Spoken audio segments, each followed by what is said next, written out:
Sachez que l'Éternel est Dieu.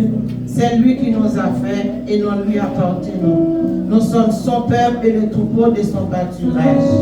Entrez dans ses portes avec des louanges, dans ses parvis avec des cantiques. Célébrez-le, bénissez son nom, car l'Éternel est bon, sa bonté dure toujours, et sa fidélité de génération en génération, et sa fidélité de génération en génération. Il est bon à ton service, et immense au il est tout le sacrifice de mon cœur. Oh Jésus, ma vie, est toute ta gloire.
tout là. Un moment cher bien-aimé, il est important pour nous chercher la faille du Seigneur. Père Céleste, en Jésus-Christ, nous trouver bien bas de ma façon. Nous nous remercions pour soigner, nous nous remercions pour sortir. Dans le moment spécial, ça a Dieu. Dans le troisième mois, ça, Seigneur, nous invitons. Nous se chanter pour en finir. Oui, Seigneur, prends nous, esprit nous, on va contrôler tout, Seigneur. D'une manière pour nous capables en état pour nous adorer, Seigneur. Nous venons en présence sous qu'elle nous a soifé, Seigneur. Nous fait. Nous besoin de nourriture pour nous. Bien que Dieu nous mange pour le corps physique, nous manger pour nous capables de tenir fort en forme, solide. Mais pour nous, pour l'esprit, nos Seigneur, nous avons besoin de Dieu que tu as nourriture. Viens en ce moment, Seigneur, restaurer l'esprit, nous, restaurer l'âme, nous, restaurer tout le corps, pour nous capables à te servir. Viens, Seigneur, dans la salle. Nous besoin de ça. Oui, nous besoin de ça, Seigneur. Viens, Père, chéri, viens. Que nous t'oublions des épreuves, des narratifs qui désespèrent. Mais par cet esprit, nous disons c'est pour nous faire appel à vous. Parce que cet esprit là, Seigneur, dans un moment difficile, dans un moment épreuve, vous dites là comme avocat, comme défenseur, comme agent nous qui pour guider nos seigneurs à travers Dieu, direction noire, à travers direction difficile, à travers les pays, Seigneur. On est fait pour, on est chaque chrétien, serviteur, servante de Dieu qui est présent dans la salle là. Nous invitons au Seigneur. Parlez à nous, parlez à Dieu, parlez à l'Esprit du Seigneur. Et commission de qui handicap, diriger Seigneur, nous lever chaque commission dans la main, les musiciens, les prédicateurs de Dieu qui écoutent pour des paroles. Ah oui, Seigneur, avec amour. Et chaque parole Dieu va prononcer, chaque parole Dieu qui va sortir dans quel, c'est vous-même Dieu qui va dicter. On va servir avec le seul canal. Père, tant pour faire nos grâces. Et c'est là qui vient pour finir au Dieu, qui est encore en vous. Nous invitons, c'est là qui est la maison, Seigneur. Nous invitons, Seigneur. Allez parler à nous. Père, s'il te plaît, fais-nous grâce, Seigneur. Fais-nous grâce, fais-nous grâce. Par nos esprits bien disposés, nos esprits d'ouverture, nos esprits au Dieu, attentifs, de façon à ce que nous soyons capables de comprendre. Et mettez paroles en pratique. Père, oui, nous besoin de ça. C'est que Dieu nous fait ça reçu. Le temps pour nous, Seigneur. Dans le nom de Jésus-Christ, qui est qui va nous servir. Amen.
soit debout, où nous allons lire, où je vais lire le psaume, je recommence, où je vais lire Acte 12, versets 1 à 18.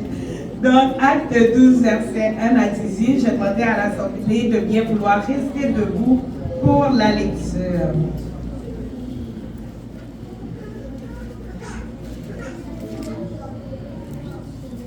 Acte 12, versets 1 à 18. Vers le même temps, le roi Hérode se mit à maltraiter quelques membres de l'Église et fit mourir par l'épée Jacques, frère de Jean. Voyant que cela était agréable aux Juifs, il fit encore arrêter Pierre. C'était pendant les jours des pains sans levain. Après l'avoir saisi et jeté en prison, il le mit sous la garde de 4 escouades de 4 soldats chacune, avec l'intention de le faire comparaître devant le peuple après la Pâque. Pierre, donc, était gardé dans la prison et l'Église ne cessait d'adresser pour lui des prières à Dieu. La nuit qui précéda le jour où Hérode allait le faire comparaître, Pierre, lié de 2 chaînes, dormait entre 2 soldats, et les sentinelles devant la porte gardaient la prison. Et voici un ange du Seigneur survint, et une lumière brilla dans la prison. L'ange réveilla Pierre en le frappant au côté, et en disant « Lève-toi promptement ». Les chaînes tombèrent de ses mains, et l'ange lui dit « Mets ta ceinture et tes sandales ». Et il fit ainsi. L'ange lui dit encore « Enveloppe-toi de ton manteau et suis-moi ». Pierre sortit et le vit et le suivit, ne sachant pas ce qui se faisait par l'ange fut réel, et s'imaginant avoir une vision. Lorsqu'ils eurent passé la première garde, puis la seconde, ils arrivèrent à la porte de fer qui mène à la ville, qui s'ouvrit d'elle-même devant eux. Ils sortirent et s'avancèrent dans une rue. Aussitôt, l'ange quitta Pierre. Revenu à lui-même, Pierre dit « Je vois maintenant d'une manière certaine que le Seigneur a envoyé son ange et qu'il m'a délivré de la main d'Hérode et de tout ce que le peuple juif attendait. » Après avoir réfléchi, il se dirigea vers la maison de Marie, mère de Jean, surnommée Marc, où beaucoup de personnes étaient réunies et priaient. Il frappa à la porte du vestibule, et une servante nommée Rhode s'approcha pour écouter. Elle reconnut la voix de Pierre, et dans sa joie, au lieu d'ouvrir, elle courut annoncer que Pierre était devant la porte. Ils lui dirent « Tu es folle ». Mais elle affirma que la chose était ainsi. Et ils lui dirent « C'est son ange ». Cependant, Pierre continuait à frapper. Ils ouvrirent et furent étonnés de la voir.